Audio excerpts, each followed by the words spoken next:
अस्सलाम नाज़रीन, बहराम टीवी में भली कार मां हाँ मुबशर सोलंगी। सब खां पहिरीं हिकु नज़र हेडलाइन ते। मुल्क जे उतरियन इलाइक़नि ऐं बलूचिस्तान में थधि में इज़ाफ़ो। ज़ियारत में पारो -9 डिग्री सेंटीग्रेड ताईं पहुची वियो। कोयटा में पारो घटि में घटि -4 डिग्री सेंटीग्रेड रिकॉर्ड।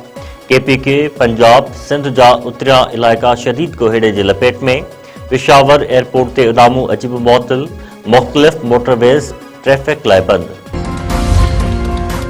वज़ीर आज़म जे सलाहकार ऐं नवाज़ लीग अॻवान राणा सनावला चयो आहे त वज़ीर आज़म इस्टेब्लिशमेंट ऐं पंहिंजे अॻवाननि खे एतमाद में वठी ॻाल्हियुनि जी आछ कई।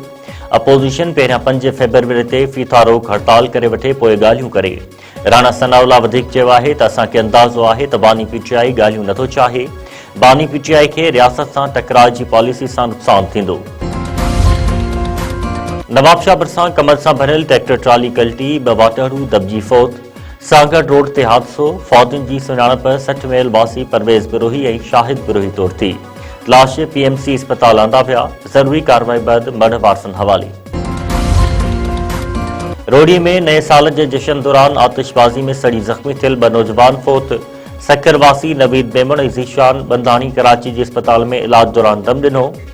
सिंधु दरिया जे लेंस टाउन पुल ते नए साल जे जश्न दौरान 2 नौजवान सड़ी ज़ख़्मी थिया हुआ।